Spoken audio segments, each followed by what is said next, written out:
গুরু প্রেমানন্দে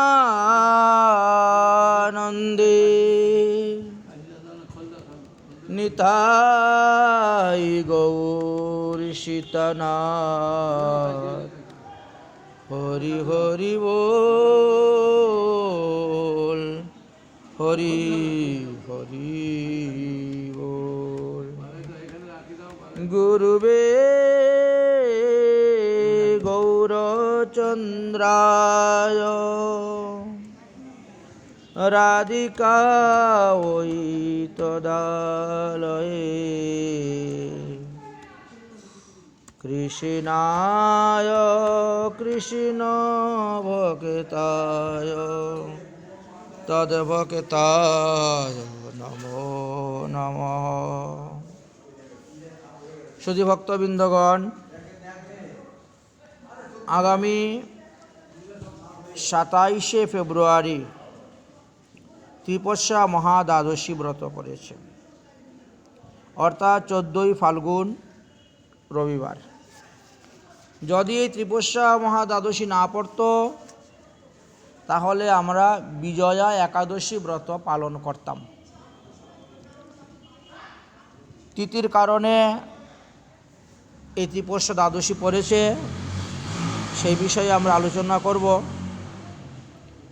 আগে বিজয়া একাদশীর মহিমার কথা বলবো, তারপরে ত্রিপস্যা মহাদ্বাদশীর কথা আলোচনা করব। ব্রহ্ম আর নারদ এই দুজনের মধ্যে বিজয়া একাদশীর মহিমার কথা আলোচনা হয়েছিল। দেবর্ষি নারদ ব্রহ্মাকে জিজ্ঞাসা করেছিলেন, হে পিতাজি, কলিহত জীব দেহের দ্বারা, বাক্যের দ্বারা, মনের দ্বারা যে ত্রিবিধ পাপ করিয়া থাকেন, সেই পাপ থেকে উদ্ধারের উপায় স্বরূপ আপনি কৃপা করে যদি কোনো ব্রত থাকে তাহলে আমাকে বলুন। ব্রহ্মা বলেন, হে নারদ, এই পৃথিবীর সমস্ত প্রাণীকে, সমস্ত জীবকে পাপ থেকে মুক্তি দেওয়ার জন্য একাদশী মহারানী অগ্নি সদৃশ্য এবং সমস্ত পাপ হলো কাষ্ঠ সদৃশ্য। কাষ্ঠের মধ্যে আগুন লাগালে যেমন সমস্ত কাষ্ঠ ভস্মীভূত হয়ে যায়, ঠিক তেমনিভাবে একাদশী ব্রত করলেও জীব সমস্ত পাপ থেকে মুক্ত হয়ে যায়। প্রতিটি মাসে 2টি করে একাদশী আছে, 12 মাসে 24টি একাদশী ব্রত আছে। যে বৎসর পুরুষোত্তম মাস, অধিক মাস বা মল মাস পরে সেই বৎসরে আরও 2টি একাদশী ব্রত বেশি হয়। এই হলো মোট 26টি একাদশী ব্রত। তার মধ্যে ফাল্গুন মাসের কৃষ্ণপক্ষে যে একাদশী হয় তার নাম বিজয়া একাদশী। এই একাদশী ব্রত অতি পবিত্র, পাপনাশকারী এবং বড় বড় রাজাগণকেও তাদের যুদ্ধে জয়লাভ, রাজ্যলাভ, ধনলাভ, পত্নীলাভ, পুত্রলাভ ইত্যাদি সর্বত্র বিজয় ভব হয়েছিল। এই ব্রতের দ্বারা মানুষ কোথাও পরাজিত হয় না, সর্বত্র জয়লাভ করিয়া থাকেন। পুরাকালে শ্রী রামচন্দ্র সমুদ্রের তীরে গিয়ে উপনীত হয়ে লক্ষ্মণকে বলছেন, ভাই লক্ষ্মণ, এই সমুদ্র পার হয়ে আমরা কেমন করে লঙ্কাতে যাব সীতা উদ্ধার করার জন্য? কি এমন পুণ্য প্রভাব আছে যে এই অগাধ বরুণালয় আমরা উত্তীর্ণ হইতে পারব? ইহা দর্শন করেই তো ভয় পাচ্ছি। তার মধ্যে এই অগাধ সমুদ্রের জলের মধ্যে ভয়ঙ্কর জলজন্তুরা বাস করে। কীরূপেই বা ইহা উত্তীর্ণ হওয়া যায়? যদি বান দ্বারা সমুদ্র শুকিয়ে দেওয়া যায় তাহলে সেই প্রাণীগণ মারা যাবে জলভাবে। প্রাণীগণ যখন জলচর থেকে বেরিয়ে আসবে তখন পৃথিবীর জীবকুলকে বিনাশ করবে। সুতরাং একটা উভয় সংকট দেখা যাচ্ছে। জলজন্তু দ্বারা পরিপূর্ণ এই সমুদ্র, কীরূপেই বা উহাকে শোষণ করব বা আমরা উত্তীর্ণ হয়ে যাব, তার কোনো উপায় স্থির করিতে পারছি না। লক্ষ্মণ বললেন, দাদা, আমি শুনেছি সমুদ্রের 6 কিলোমিটার দূর জলের মধ্যে একটি ছোট দ্বীপ আছে। সেই দ্বীপের মধ্যে বকদাল্লভ্য নামক একজন মুনি বাস করেন। সুতরাং আপনি সেই প্রাচীন ঋষির নিকট হইতে উপায়টা জিজ্ঞাসা করিয়া লন। লক্ষণের বাক্য শ্রবণ করত ভগবান রামচন্দ্র সেই মুনির নিকটে গিয়ে অবনত মস্তকে প্রণাম করত বলিলেন, হে মুনিবর, আমার স্ত্রী সীতাকে লঙ্কার রাজা রাবণ চুরি করে নিয়ে গেছে। জটায়ুর নিকট থেকে সেই সংবাদ পেয়ে আমরা সুগ্রীব, হনুমান, জাম্বুমান, অঙ্গদ, নল, নীল আদি সসৈন্যে সমুদ্রের তীরে এসে উপস্থিত হয়েছি। রাক্ষসগণের সেই বসবাসকারী লঙ্কাকে আমরা কিভাবে বিজয় করতে পারব, আমরা সেই চিন্তায় চিন্তিত। যাহাতে আমরা এই দুস্তর সমুদ্র উত্তীর্ণ হইতে পারি, তাহার একটা উপায় আপনি কৃপা করে আমাদেরকে বলুন। আমরা আপনার শরণাগত হয়েছি, আপনি অবগত হইন, কি করা যায়। মুনিবর শ্রী রামচন্দ্রের সম্পূর্ণ কাহিনী শ্রবণ করার পর পুরাণ পুরুষোত্তম ভগবান রামচন্দ্রকে তিনি অবগত হলেন এবং তিনি সমস্ত বাক্য শ্রবণ করার পরে বলেন, হে রাম, ফাল্গুন মাসের কৃষ্ণপক্ষে যে বিজয়া নামক একাদশী ব্রত আছে, তাহা তুমি পালন করিবে এবং নিশ্চয়ই সসৈন্যে সমুদ্র উত্তীর্ণ হইতে পারবে। এই ব্রতের বিধি শ্রবণ কর। দশমী দিবসে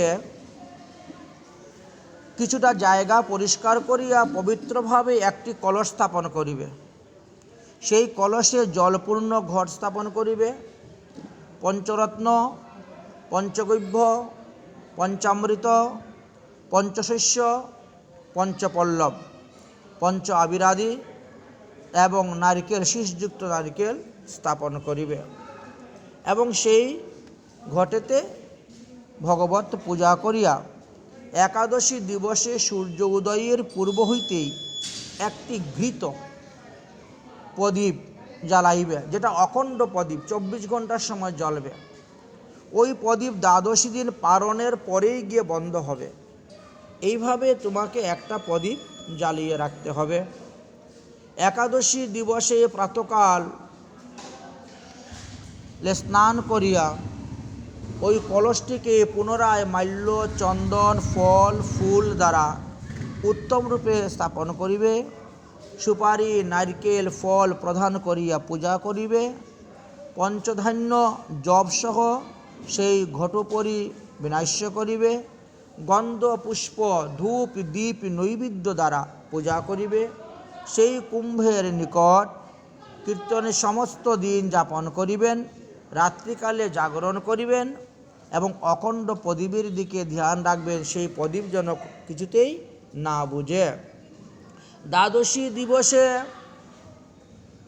সূর্য উদয় হওয়ার পরে কুম্ভকে বিসর্জন দিবে, কলসকে, কিংবা তরাগ সমীপে যথাবিধি পূজা করিয়া মূর্তিসহ কুম্ভ বেদ পরাগ ব্রাহ্মণকে দান করিবে। কুম্ভস্থ অন্যান্য দ্রব্য যথাশক্তি দান করিবে। এইভাবে বিজয় একাদশী ব্রত পালন করিলে অবশ্যই তুমি বিজয়ে প্রাপ্ত হইবে।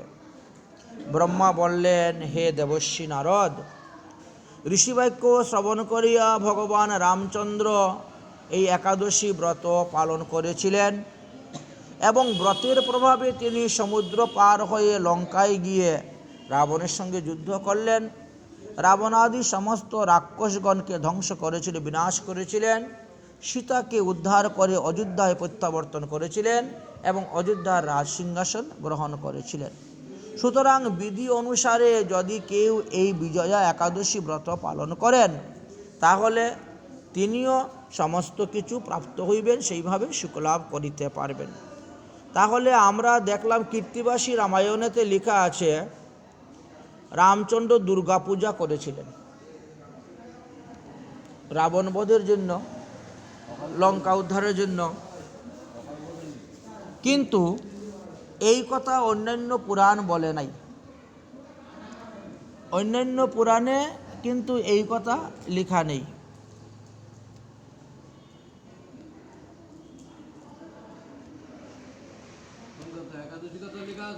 একাদশীর কথা তো আমাদের অন্যান্য পুরাণে পেয়েছি, কীর্তিবাসী রামায়ণে অথবা মূল রামায়ণ যেটা, সেখানেও কিন্তু এইভাবে লেখা ছিল না।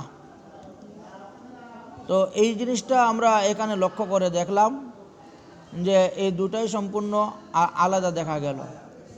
তাহলে কীর্তিবাসী হুজা বা তিনি যে লিখেছেন, এখন সেটা কতটা সত্য কতটা মিথ্যা সেটা ভগবানই জানেন, আমরা তো বলতে পারছি না। আচ্ছা, যাই হোক, আমাদের কিন্তু বিজয়া একাদশীটা হচ্ছে না। আমাদের বিজয়া একাদশী না হয়ে আমাদের ত্রিপুরসা মহাদ্বাদশী ব্রত পড়েছে। এখন আমরা ত্রিপুরসা মহাদ্বাদশী ব্রত কেন পড়েছে, এর কি কারণ, আমরা এই বিষয়ে আলোচনা করব। শাস্ত্রে বলছেন যে 24টা একাদশী ব্রত করলে যেই ফল পাওয়া যায়, একটা মহাদ্বাদশী ব্রত করলে সেই ফল পাওয়া যায়। তাহলে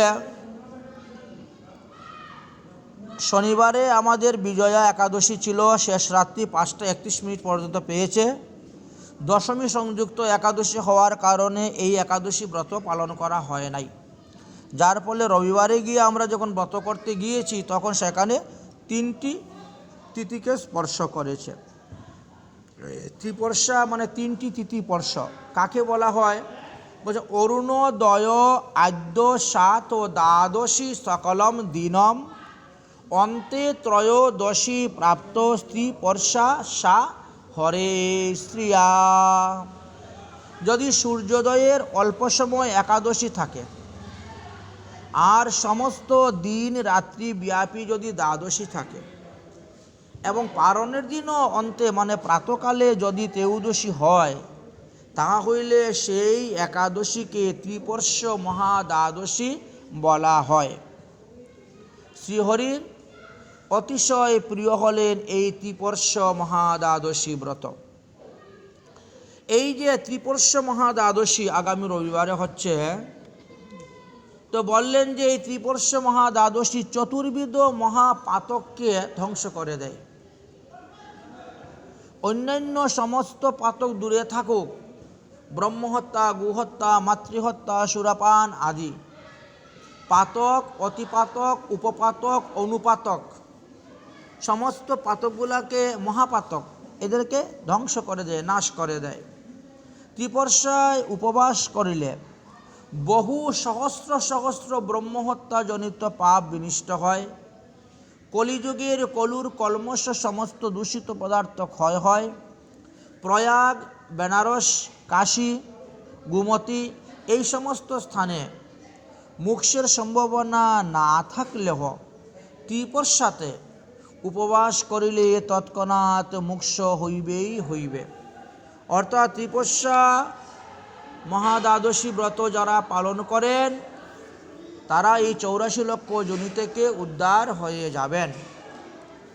বানারসিতে বা প্রয়াগে যদি কারো মৃত্যু হয় তা তিনের যেমন মুক্তি হয়, গোমতীতে স্নান করলে যেমন মানুষ সমস্ত পাপ থেকে মুক্তি লাভ করে সন্দেহ নাই, ঠিক তেমনিভাবে ত্রিপর্ষায় মহাদ্বাদশীতে যারা উপবাস করেন তারা গৃহে থাকিয়াই সেই মুক্তি লাভ করতে পারেন। অর্থাৎ তাকে বেনারস যেতে হয় না, কাশীতে যেতে হয় না, গোদাবরীতেও স্নান করতে হয় না, গিয়ে ঘরে বসেই সেই পুণ্যফল লাভ করতে পারেন। এই তত্ত্বকথা আমাদেরকে স্কন্দ পুরাণের 2য় ভাগ বিষ্ণুখণ্ডেতে আলোচনা করে গিয়েছেন। যিনি বিষ্ণুর প্রিয়তম ত্রিপর্ষা মহাদ্বাদশীতে ব্রত না করেন তাহলে তিনি সমস্ত পৃথিবী পর্যটন করলেও মুক্তি লাভ করতে পারবেন না, অর্থাৎ সমস্ত তীর্থ ভ্রমণ করা সত্ত্বেও তার মুক্তি হবে না। ত্রিপর্ষা মহাদ্বাদশীর এতই মহিমা। পৃথিবী তলে যত সমস্ত তীর্থ আছে, নদী আছে, সেই সমস্ততে বহুকাল বাস করা সত্ত্বেও ত্রিপর্ষা মহাদ্বাদশীতে অন্নগ্রহণের পাপ থেকে মুক্তি লাভ করা যায় না। তাই শুদ্ধ একাদশী ব্রত ত্যাগ করেও ত্রিপর্ষা মহাদ্বাদশী ব্রত করতে হয়। যেহেতু আমাদের শুদ্ধ একাদশী পরেই নাই, দশমী সংযুক্ত একাদশী পড়েছে, কোনো অসুবিধাই হবে না। তারপরে বললেন যে মানবগণ সূর্যগ্রহণে কুরুক্ষেত্রে সন্নিহিত কুণ্ডে স্নান করলে যেই ফল লাভ করতে পারে, চন্দ্রগ্রহণে কাশীতে স্নান করলে পরে মানুষ যেই পুণ্যফল লাভ করতে পারে, সহস্র গোদান করলে পরে মানুষ যে পুণ্যফল লাভ করতে পারে, কেবল ত্রিপর্ষা মহাদ্বাদশীতে প্রাতকালে স্নান করলেই সেই ফল লাভ করিতে পারেন। যে মানব দ্বাদশী দিবসে দুগ্ধ দ্বারা মধুসূদনকে অর্থাৎ ভগবানকে স্নান করান, তাহার রাজস্বীয় যজ্ঞের ফল লাভ হয়ে যায়। যে মানব ত্রিপর্ষা মহাদ্বাদশীতে পঞ্চামৃত দ্বারা ভক্তিপূর্বক বিষ্ণুকে স্নান করান, সে নিখিল কুলকে উদ্ধার করিতে সমর্থ হন। অর্থাৎ শত শত কুলকে তিনি উদ্ধার করতে পারেন, তাদেরকে বিষ্ণুলোকে পাঠিয়ে দিতে পারেন, নরক যন্ত্রণা আদি তাদেরকে আর ভোগ করিতে হয় না। এই ত্রিপর্ষা মহাদ্বাদশীতে যা কিছু দান করবেন, যা কিছু পুণ্যকর্ম করবেন, তাহা সব অক্ষয় অব্যয় অমর হয়ে থাকবে, এগুলো ক্ষয়প্রাপ্ত হয় না। যাহারা এই ত্রিপর্ষা মহাদ্বাদশী ব্রত করে না, তাদের কি দান, কি তপস্যা, কি উপবাস সমস্তই বিফল হয়ে যায়। কেননা 24টা একাদশী ব্রতের সমান একটা মহাদ্বাদশী। স্কন্দপুরাণ দ্বিতীয় ভাগ বিষ্ণুখণ্ডের 24 অধ্যায়ের এই বিষয়ে একটা পৌরাণিক কাহিনীর কথা বলছেন। 1397 পৃষ্ঠার মধ্যে লেখা আছে, উদ্ধৃত সেটা স্কন্দপুরাণে। শ্রুতমুনি বলিলেন, হে রাজেন্দ্র, পুরাকালে দেবব্রত নামক এক জৈনক দ্বিজ কাশীতে বাস করতেন। ও কাশ্মীর ভুল না, কাশী নয়, কাশ্মীর দেশেতে বাস করিতেন। তাহার চারুরূপিণী এক কন্যা ছিল। ওই কন্যার নাম ছিল মালিনী। দেবব্রত নামে এক দ্বিজোত্তম ধীমন সত্যশীলের নিকটে তাহার কন্যা মালিনীকে বিবাহ দেন। দেবব্রত নামক এক ব্রাহ্মণের পুত্র সত্যব্রতের নিকটে ওই মালিনীকে বিবাহ দিয়েছিলেন। সত্যশীলের দেশের নাম ছিল যবন। উনি যবন দেশে বাস করতেন। সত্যশীল মালিনীকে নিয়ে বিয়ের পরে তিনার যবন দেশ অর্থাৎ স্বদেশে তিনি গমন করিলেন। মালিনীর এত রূপ যৌবন সম্পূর্ণ হওয়া সত্ত্বেও সত্যশীলের ভল্লভা হতে তিনি পারলেন না। কারণ তিনার স্বামীর চরিত্রদোষ ছিল, ইনি পরক্রিয়া ভজনে করতেন। তাই মালিনী চিন্তা করলেন, কিভাবে পতিকে আমি আমার বশে আনতে পারি। একদিন ওই মালিনী এক তান্ত্রিক যোগিনীর নিকটে গিয়ে সমস্ত কিছু ঘটনা খুলে বলল। যোগিনী তখন কিছু জড়িবুটি চূর্ণ করে দিল। এই চূর্ণকরি নিয়ে তুমি তোমার স্বামীকে দুগ্ধের সহিত মিশাইয়া খাওয়াইবে, তবেই দেখবে তোমার স্বামী তোমার বশীভূত হইবে। মালিনী নিজ গৃহে ফিরে আসলেন। ওই তান্ত্রিক যোগিনীর কথা মতো তিনি কাজ শুরু করলেন। কিছুদিনের মধ্যেই সত্যশীলের দেহে ক্ষয়রোগ উপস্থিত হল। তিনি দিন দিন ক্ষীণ হইতে লাগলেন। সমস্ত দেহ ব্রণ সৃষ্টি হয়ে গেল, ফুরা হয়ে গেল। সেই ব্রণ হইতে ভয়ঙ্কর কৃমি উদ্ভূত হইতে শুরু হলো। সেই ফুরা বা ব্রণের ব্যথায় যন্ত্রণায় অস্থির, শরীর দুর্বল, চলতে পারে না। মালিনী সেই সুযোগে পতির উপর হিংসা করিয়া তিনিও তখন উপপত্তি ভোগ করিতে লাগিলেন। একদিন সত্যশীল ভ্রূণের জ্বালা সহ্য করিতে না পারিয়া রুদন করিতে করিতে মালিনীর চরণ ধরিয়া বলতেছেন, হে সুবনে, অদ্য হইতে আমি তোমার দাস হইলাম। তুমি যাহা আদেশ করিবে তাহাই আমি পালন করিব। আমি তোমার শরণাপন্ন হইলাম। তুমি আমাকে রক্ষা করো, না হলে আমি মরে যাব। এই রোগ হইতে আমার মুক্তির কোনো উপায় থাকলে তুমি ব্যবস্থা করো। মালিনী যেন স্বামীর কথা শুনেও শুনেন না, বুঝেও বুঝেন না, গৃহকার্যের ভান করে তিনি এদিক ওদিক চলে যান এবং উপপত্তি সমীপে গমন করিয়া থাকেন। অতঃপর একদিন সত্যশীল মালিনীর পায়ে ধরিয়া প্রাণ ভিক্ষা চাইলেন। তখন মালিনী পুনরায় আবার সেই তান্ত্রিক যোগিনীর নিকটে গমনপূর্বক সত্যশীলের অসুস্থতার সমস্ত ঘটনা একে একে খুলে বলে নিবেদন করলেন। তান্ত্রিক যোগিনী মালিনীর মুখ হইতে সমস্ত ঘটনা শ্রবণ করার পর তিনি আরও কিছু জড়িবুটি ঔষধ চূর্ণ প্রদান করে বললেন, এই ঔষধ সেবন করাও, তাহলে তোমার স্বামী অল্প অল্পে পূর্বের ন্যায় সুস্থ সবল হয়ে যাবে। অল্প দিনের মধ্যেই সত্যশীল সত্যি সুস্থ হইলেন। এবার সত্যশীল লক্ষ্য করিয়া দেখলেন যে তাহার স্ত্রী মালিনী চারিবর্ণেরই পুরুষের সঙ্গে গোপনে সম্পর্ক তিনি উপপত্তি ভোগ করিতেছেন, কিন্তু প্রাণের ভয়ে স্বামী হওয়া সত্ত্বেও সত্যশীল কিছুই বলতে পারলেন না। কিছুদিন পরে ওই পাপিনী ওই মালিনীর সর্বাঙ্গে ক্ষয়রোগ দেখা দিল। তাই সেই শূলের তীক্ষ্ণ যন্ত্রণায় তিনি ব্যাকুলিত হলেন। তিনার দেহের মধ্যেও কৃমি উৎপন্ন হল। মালিনী তখন সেই যন্ত্রণায় অস্থির। ক্রমে ক্রমে নাসিকা, জিহ্বা, কর্ণ, স্তন, অঙ্গ সকল গলিত হতে শুরু হল। ধীরে ধীরে মালিনী পুঙ্গ হইলেন। অবশেষে সেই মৃত্যুর মুখে ঢলে পড়লেন, মারা গেলেন।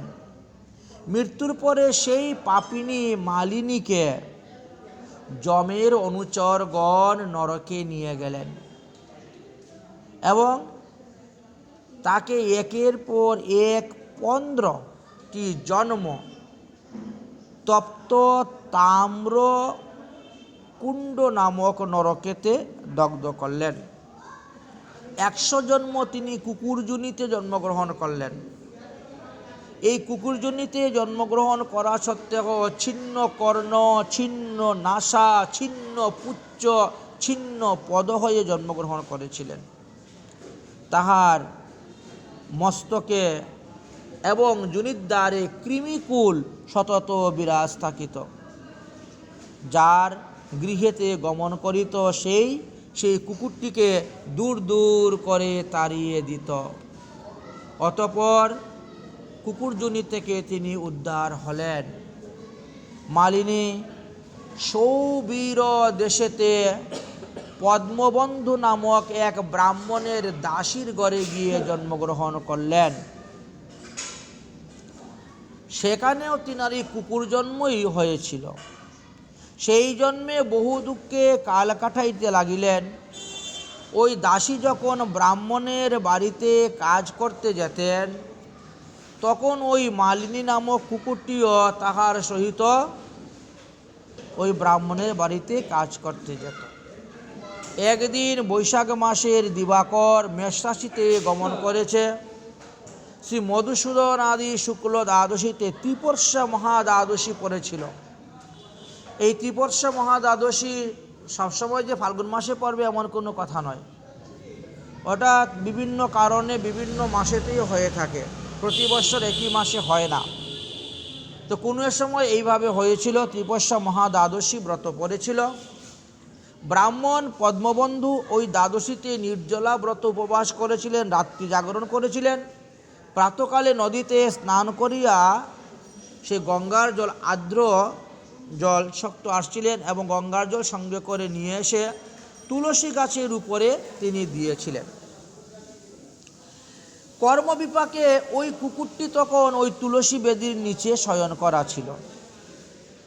তুলসী বেদি থেকে সেই জলটা তার উপরে পতিত হইল, গঙ্গা জলটা তার উপরে পতিত হইল। সুতরাং ইহাতে তাহার পাপ অনেকটাই ক্ষয় হয়ে গেল। ত্রিপর্ষা মহাদ্বাদশী ব্রতর প্রাত এইরূপ পুণ্যলাভ হইল। তৎক্ষণাৎ সেই কুকুরের পূর্বজন্মের কথা স্মরণ হইল।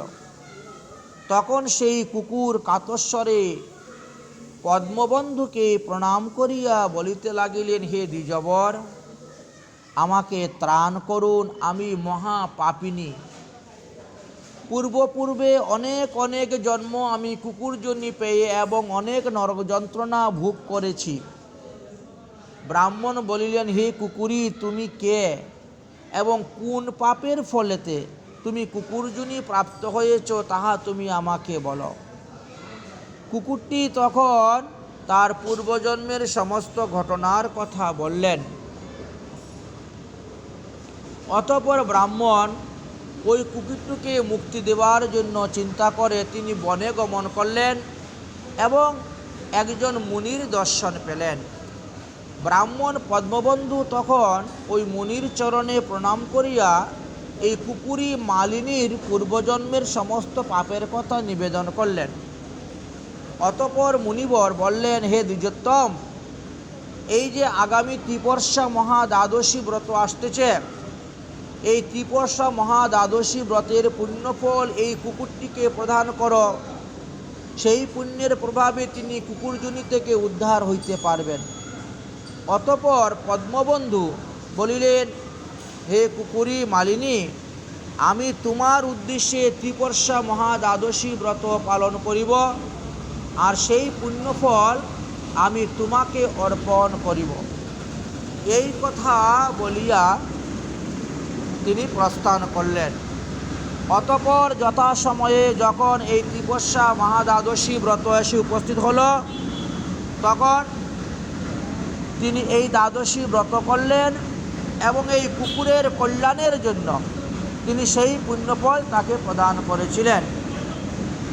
এই পুণ্যের প্রভাবে মালিনী কুকুরজনি ত্যাগ করিয়া তিনি স্বর্গধামে গমন করেছিলেন এবং বহুকাল তথায় মহাসুখে বাস করার পর তিনি পুনরায় অপ্সরা দেহ লাভ করেছিলেন। এই কথাটা আমরা স্কন্দ পুরাণে পেলাম।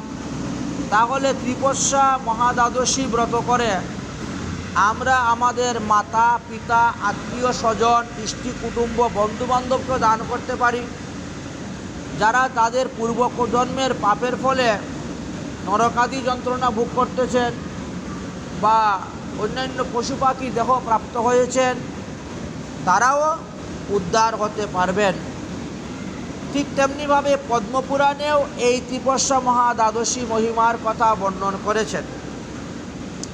পদ্মপুরাণে বললেন যে এই ত্রিপর্ষা মহা দ্বাদশী ব্রত যদি বৈশাখ মাসে পড়ে তাহলে কুটি পাতকই নাশ করতে পারে। এটা তো ফাল্গুন মাসে পড়েছে, যদি বৈশাখ মাসে পড়ে তাহলে কুটি পাতকই নাশ করতে পারে। সর্বকামনা প্রদান করে থাকেন এবং নিষ্কাম ভক্তিও প্রদান করেন, জীবকে মোক্ষ দান করিয়ে থাকেন। ব্রহ্মবিবর্ত পুরাণে বললেন, বৈশাখ মাসে যদি বুধবার সংযুক্ত মধুসূদনী ত্রিপর্ষা দ্বাদশী প্রাপ্ত হয় তাহলে উক্ত মহাদ্বাদশী কলিযুগের এই একটি উপবাসের দ্বারাই 10,000 একাদশী ব্রতের ফল লাভ করা যায়। যদি রাত্রি জাগরণ করেন 1,00,000 উপবাসের ফল লাভ করতে পারবেন। যদি নৃত্য করেন, গীত করেন, ভাগবত পাঠ আদি শ্রবণ করেন তাহলে 1 কোটি একাদশী ব্রতের ফল লাভ করা যায়। এই ফল তো গৃহে থাকিয়েই মানুষ লাভ করতে পারে। যারা শ্রীকৃষ্ণের মন্দিরে অবস্থান করে শ্রীকৃষ্ণের বিগ্রহের সম্মুখে নিত্য কীর্তন পাঠ শ্রবণ পূজাদি করিয়া এই ত্রিপর্ষা মহা দ্বাদশী ব্রতকে অতিবাহিত করিয়া থাকেন। এইভাবে ত্রিপর্ষা মহা দ্বাদশীর মহিমার কথা পদ্মপুরাণে বর্ণন করে গিয়েছেন। ব্রহ্মবিবর্ত পুরাণেও ত্রিপর্ষা মহা দ্বাদশীর কথা আলোচনা করা আছে। ব্রহ্মবৈবর্ত পুরাণ, সেখানে কি বলছেন? আদৌ নন্দা জয়াচান্তে মধ্যং ভাগা ভবেতি যদি উপবাস্যা চৌনেন গীতম দুর্লভা কৃষ্ণ সন্নিধৌ একনৈব উপবাসেন উপবাস যুক্ত ফলম। জাগরণে শতসহস্র, নিত্যে কোটি গুণৌ কলৌ। আদিতে নন্দা একাদশী, অন্তে জয়া ত্রয়োদশী।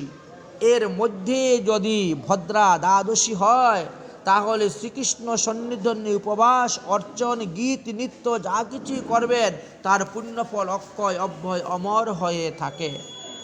পদ্মপুরাণে শ্রী সনত কুমার ব্যাসদেবকে উপদেশ করেছিলেন এই ত্রিপর্ষা মহাদ্বাদশীর ব্যাপারে। হে ব্যাসদেব, পূর্বে এই ত্রিপর্ষা মহাদ্বাদশী ব্রত মহাদেব ব্রহ্মার নিকটে প্রকাশ করেছিলেন এবং ক্ষীরসাগরে অবস্থিত ক্ষীরোৎসাহী বিষ্ণু সেটা আমাকে বলেছিলেন। অতএব আমি সেই তত্ত্বকথা আপনাদের নিকটেই প্রকাশ করব।